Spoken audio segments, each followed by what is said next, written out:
आज हम लोग क्लास 9th का मोशन चैप्टर पढ़ने जा रहे हैं। इससे पहले हमने 2 क्लास मोशन पे लिया था, जिसमें हम लोगों ने देखा था रेस्ट किसको कहते हैं, मोशन किसको कहते हैं, displacement, distance, physical quantities, scalar and vector. And then हमने मोशन के टाइप्स देखे थे, uniform motions, non uniform motions. आज हम लोग फिर अगला क्लास हम लोग आगे देखते हैं क्या। तो there are two types of motion. पहला है accelerated motion.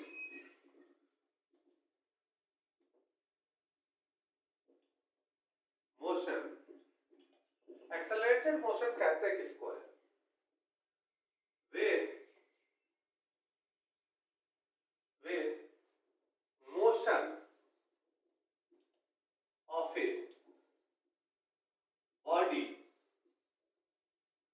when motion of a body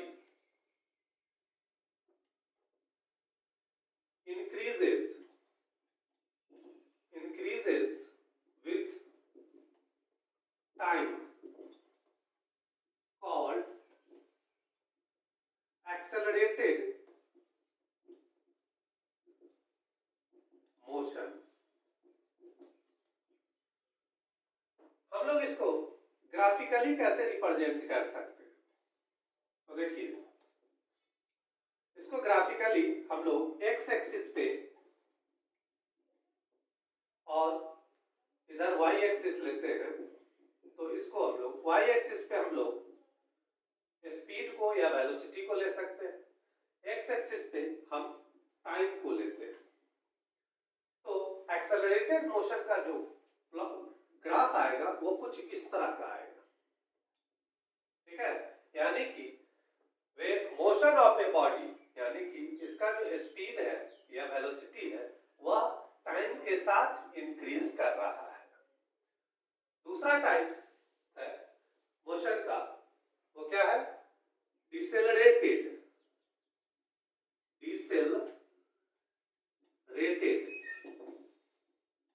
motion.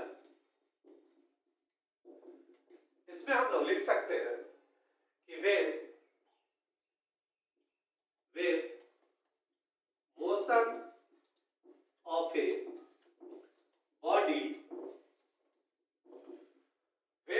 Of a body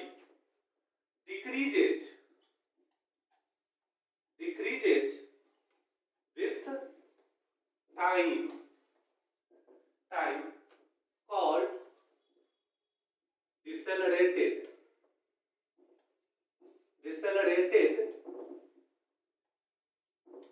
motion. अब हम लोग इसका ग्राफिकल रिप्रेजेंटेशन कैसे करेंगे वो आपको बताते हैं। तो डिसेलरेटेड मोशन का जो ग्राफ होगा वो कुछ इस तरह का होगा। एक्स एक्सिस पे हम टाइम को लेते हैं और वाई एक्सिस पे हम लोग स्पीड या वेलोसिटी को लेते हैं, स्पीड या वेलोसिटी को लेते हैं। तो हमारा जो ग्राफ आएगा वो कुछ इस तरह का आएगा, ठीक है। यानी कि आप देखिए कि जब पॉइंट ऑफ ओरिजिन जहां टाइम 0 था तो मैक्सिमम स्पीड था। जब टाइम इधर बढ़ रहा है तो देखिए आप स्पीड घट रहा है, फिर स्पीड घट रहा है, टाइम बढ़ रहा है, देखिए टाइम यहाँ बढ़ रहा है तो स्पीड फिर घट रहा है, देखिए। तो इस तरह से हम कह सकते हैं कि that graph represents the decelerated motion. अब हमारा टॉपिक है what is speed.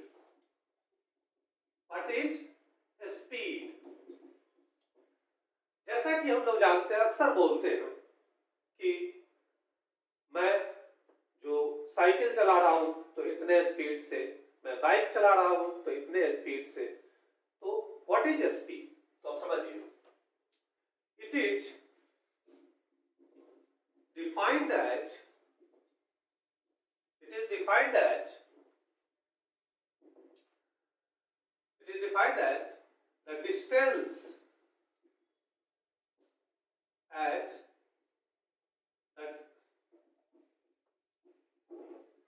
the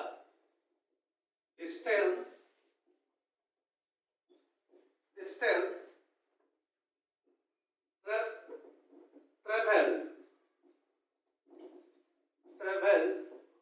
by a moving object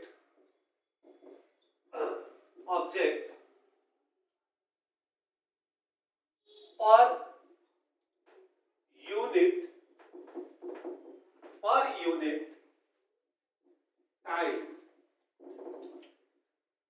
suppose करिए कि कोई पॉइंट्स ए है और कोई पॉइंट्स बी है। ए और बी के बीच का जो डिस्टेंस है वो x मीटर हम मान लेते हैं। तो किसी मूविंग ऑब्जेक्ट को ए से बी पर जाने में अगर तो समय जो लगता है टाइम है t और x क्या है? डिस्टेंस है। तो स्पीड इज इक्वल टू क्या होगा? तो स्पीड इज इक्वल टू, तो यहां देखिए, distance travelled by moving object per unit time. तो speed is equal to distance by time. चूंकि स्पीड को हम लोग v से एब्रिविएट करते हैं, डिनोट करते हैं, तो डिस्टेंस हमारा क्या है? x और time t।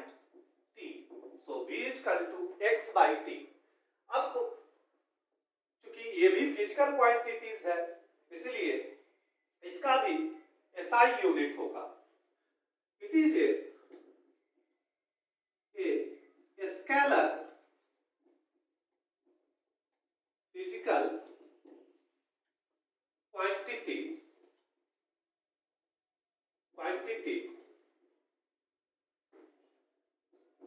its SI unit is metre per second और मीटर s का power -1।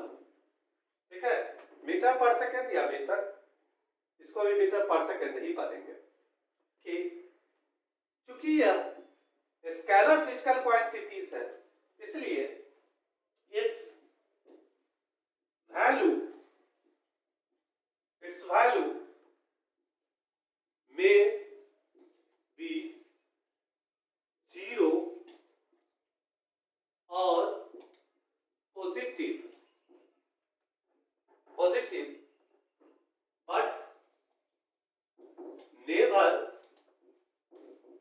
but never negative। If a body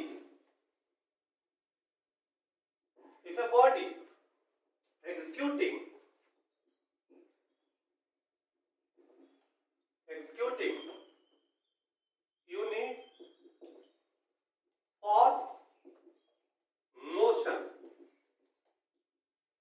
uniform motion, अगर कोई बॉडी जो कि यूनिफॉर्मली मूव कर रहा हो, तो उस केस में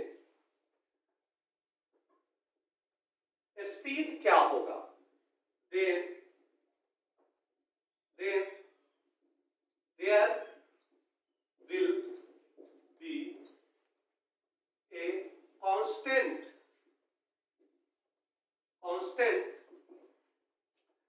speed.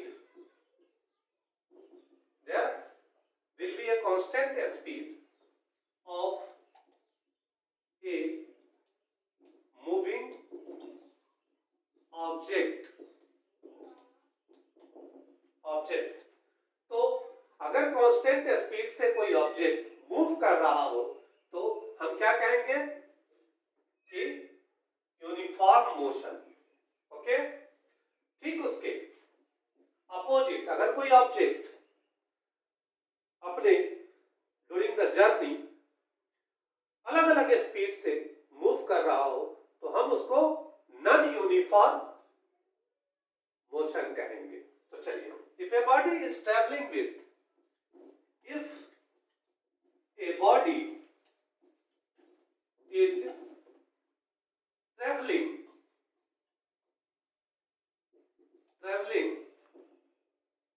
with if a body is traveling with non-uniform motion with non-uniform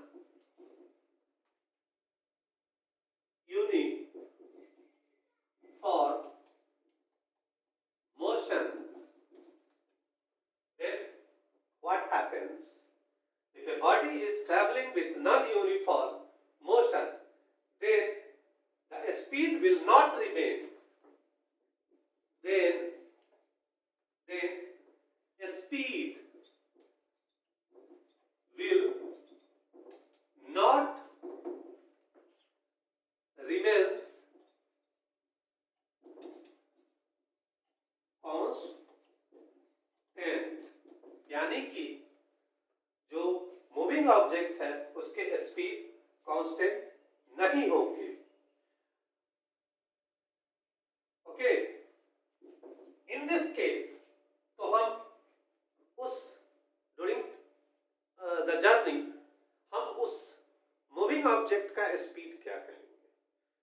तो नॉन यूनिफॉर्म में जब हम लोग नॉन यूनिफॉर्म मोशन में हम लोग जब स्पीड की बात करते हैं तो वहां पर हम एवरेज स्पीड निकालेंगे। तो जैसे सपोज करिए कि कोई moving object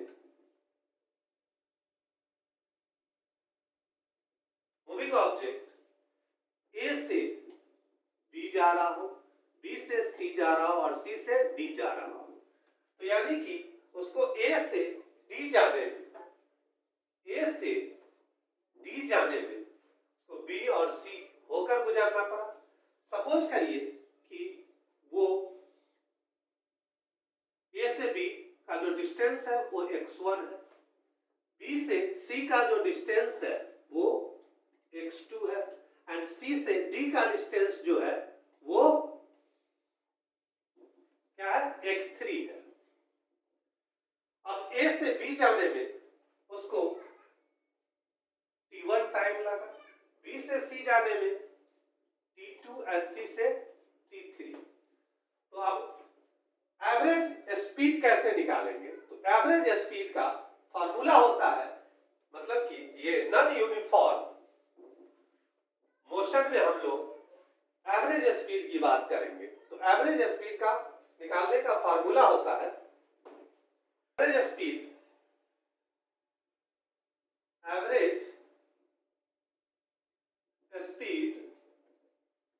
is equal to होता है total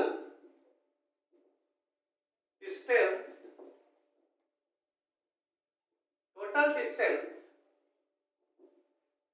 bye total time. Total distance by total time. तो देखिए, अब हम लोग वी एवरेज स्पीड को हम लोग ऐसे इंडिकेट करेंगे, V average is equal to AV for average. Total distance इस केस में क्या होगा, x1 plus x2 plus x3, यानी कि ए से डी जाने में वो कितने दूरी को तय किया, तो x1 plus x2 plus x3 divided by total time उसको कितना लगा, t1 plus t2 plus t3, तो t1 plus t2 plus t3। तो this is the formula of average speed, यानी कि एवरेज स्पीड तभी हम लोग फाइंड करेंगे जब मोशन हमारा नॉन यूनिफॉर्म मोशन होगा। नाउ कन्वर्शन फैक्टर, जैसे अक्सर क्वेश्चन में हम लोग देखने को मिलता है कि हमारा स्पीड या वेलोसिटी का जो एसआई यूनिट है वो किलोमीटर पर आवर में रहता है और आंसर हमको मीटर पर सेकंड में निकालना होता है। तो हम लोग सिंपली इसको कन्वर्ट कर सकते हैं। जैसे हमने एग्जांपल में लिया है 54 किलोमीटर आवर को हमको कन्वर्ट करना है मीटर पर सेकंड में। तो ये कैसे कन्वर्ट करेंगे? इसको कन्वर्ट करने के लिए हम लोग यहाँ पर देखते हैं 54 किलोमीटर है तो उसको मीटर में कन्वर्ट करने के लिए हमको 1000 से मल्टीप्लाई करना होगा। फिर आवर है divided by hour per hour, तो 1 hour is equal to 60 into 60 second. ये दो जीरो कटा, यहां पर 9 से ये कट गया, ठीक है। उसके बाद 3 2 जा और 3 3 जा। अब यहां कितना आया 30 डिवाइडेड बाय 2 यानी कि 15 मीटर पर सेकेंड। तो ये कन्वर्शन फैक्टर है कि अगर हम किलोमीटर पर आवर में कितने से मल्टीप्लाई कर दें, 5 बाई 18 से, तो हमारा जो कन्वर्शन होगा वो मीटर पर सेकेंड में हो जाएगा। क्लियर है?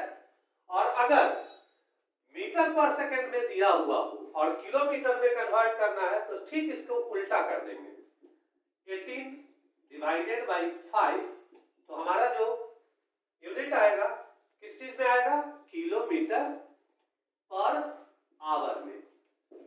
हमने क्वेश्चन भी दिया है जिसको आप सभी बच्चे बनाएंगे और कमेंट्स में इसका आंसर जरूर बताइएगा।